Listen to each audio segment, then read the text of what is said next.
A palavra prodígios, sentenças de juízo que pronunciou, soa para algumas traduções como sendo a palavra decreto, sentença de juízo, decreto de juízo.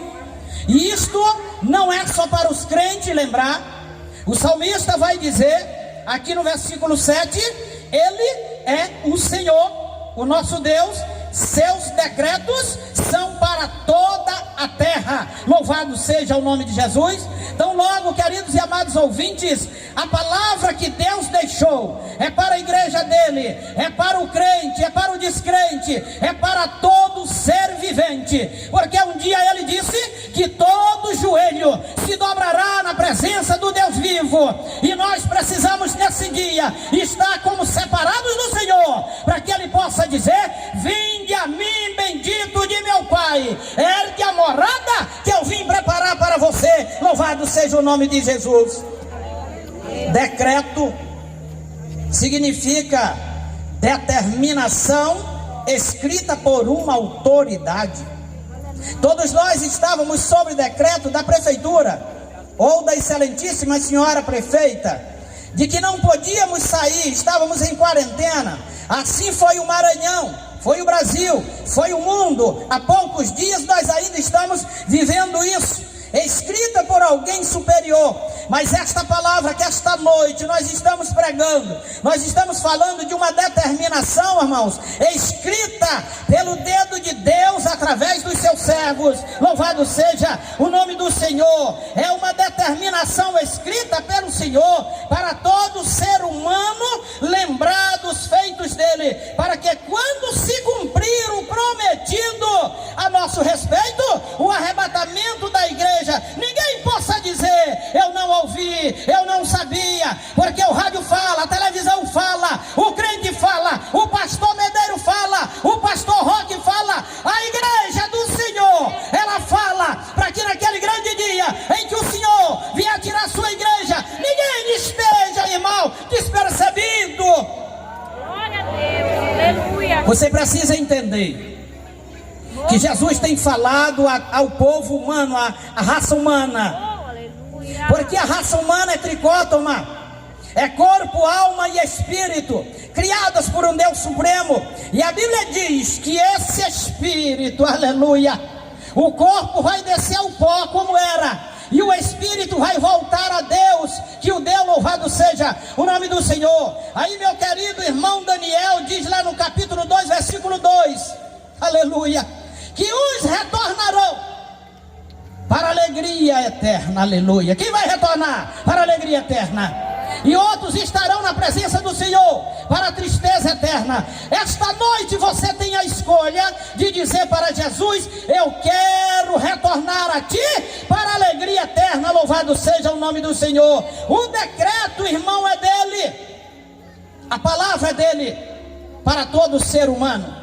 Então eu quero dizer a você: o Senhor jamais esquece do que Ele promete. Atente bem para isso. E nós estamos falando de lembrar dos feitos do Senhor. Ele se lembra para sempre da sua aliança, aleluia, por 1000 ou milhares de gerações da palavra que ordenou. Devemos lembrar que fez aliança, que quem faz aliança com o Senhor, ele vive eternamente. E na alegria, ao lado do seu Senhor, na casa que Jesus foi preparar, com a sua coroa de glória, ele vive no céu de glória ao lado do seu Senhor. Mas porém, querido e amado irmão, aquele que não faz aliança com Jesus, que não aceita ao Senhor Jesus, ele também irá para uma eternidade, só que uma eternidade de tristeza. Você não vai ver a face de Jesus como ela é, você não vai presenciar os anciãos, os seres viventes, você não vai presenciar a cidade santa. Mas porém, o povo que fez aliança com Jesus aqui na terra, ele vai ver a cidade e vai morar nela, ele vai ver os anciãos, ele vai ver a face de Jesus, ele vai desfrutar da glória do Senhor, porque o seu nome está escrito no livro do Cordeiro, no livro da vida. Ele tem o nome, ele tem a garantia cuidar da face de Jesus como ela é. Eu quero ouvir só dos que vão ver a face de Jesus. Eu quero ouvir daqueles que estão preparando-se para ver a face de Jesus. Eu quero ouvir daqueles que estão preparados para ouvir o Senhor, para ouvir o Senhor dizer: bem-vindo, meu filho, minha filha, bem-vindo aqui, porque tu és bendito de meu Pai. Tu enfrentou a tristeza, enfrentou o sofrimento, enfrentou a enfermidade, mas não abdicou do meu nome. Tu me serviu em meio às provas, e agora eu quero te dizer que eu cesso na tua vida todo o sofrimento e te trago para uma terra que mana leite e mel pelos séculos dos séculos, a felicidade em sua vida. Louvado seja o nome do Senhor. Nós devemos lembrar que houve um tempo de fome na terra, ordenado por Deus, mas enquanto o Senhor ordenava a fome, Ele também preparava o escape para os que o aceitam e confiam nele. Se você pegar o versículo 17 desse salmo, ele vai dizer: mas enviou um homem adiante deles, José, que foi vendido como escravo. Ora, amados irmãos, José, um jovem, aproximadamente em sua idade de 15 a 17, e aí servindo seu pai em obediência, sempre ajudando o seu pai Jacó. Agora Jacó chama José e pede a José que vá levar um recado, mas deixa que quando Deus tem projeto na tua vida, Ele faz tu sonhar, Ele faz tu meditar, Ele te revela, Ele diz o que Ele quer contigo. Louvado seja o nome do Senhor. E José, na sua inocência, vai até os irmãos, ele conta um sonho, conta também ao seu pai, e por conta desse sonho ele é escravizado. Mas eu quero te dizer que enquanto José é escravizado, enquanto ele vai sendo arrastado pelo deserto, enquanto ele vai sendo levado ao Egito, Deus está trabalhando todo o projeto para quê? Para alimentar aqueles que aceitaram a Jesus como Salvador, para cuidar daqueles que eram da parte do Senhor, porque haveria fome sobre a terra, e somente aqueles que estão debaixo da graça de Deus, eles têm a sustentação de Deus, porque Ele garante, meus irmãos. Então Ele prepara todo um plano.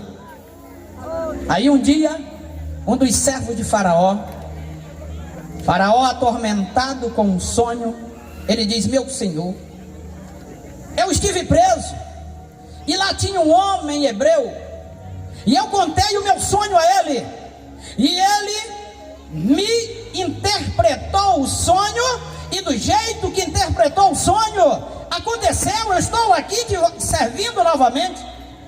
Manda buscar José. José faz a barba, se alinha direitinho, porque a barba, irmão, para os hebreus daquele tempo era um sinal de imundície, né? Na verdade, para os egípcios e outras nações, era sinal de imundície. E ele, sabendo disso, se barbeou, se limpou direitinho, se arrumou e foi à presença do Faraó. Ah, sem saber Faraó, aleluia, que era o Senhor Deus que estava levando ele para cuidar daquele pequenino povo que o Senhor levantou de Abraão, daqueles 600 que saíram para cuidar dessa geração que ia começando agora por Jacó. Aí a Bíblia vai dizer que José começou a sustentar toda a terra com alimento, que quando ele chega na presença de Faraó, entra algo maravilhoso ali, e Faraó diz: acharíamos um homem em quem há o espírito dos deuses. Ele disse dos deuses, porque ele entendia dos deles, mas eu pego essa palavra e digo: acharíamos um homem em quem há o Espírito Santo do Deus vivo, aquele que cuida de quem o aceita.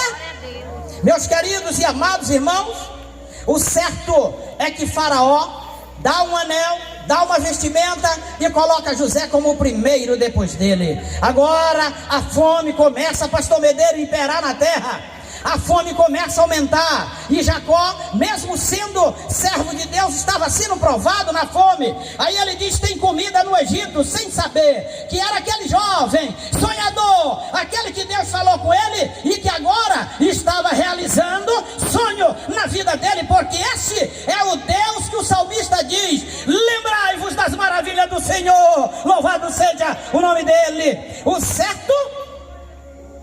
que sai 70 pessoas com Jacó para o Egito, somando 73 hebreus com José, Benjamim e Manassés, descendência de Jacó.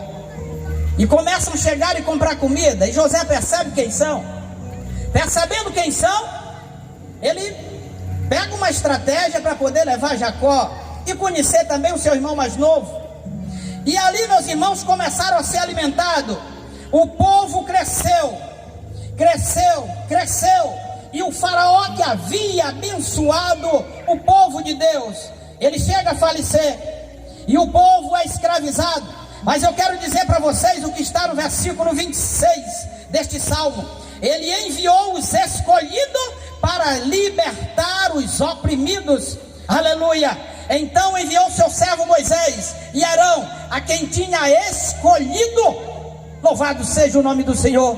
Escolhe Moisés, escolhe Arão, que começa a interceder, que começa a trabalhar a saída deles dali da escravidão.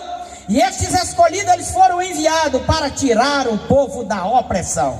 Mas eu quero dizer para vocês que o Senhor disse para Moisés: não tema, eu sou contigo. Aleluia. Deus é conosco. Em qualquer batalha sua, Deus é com você.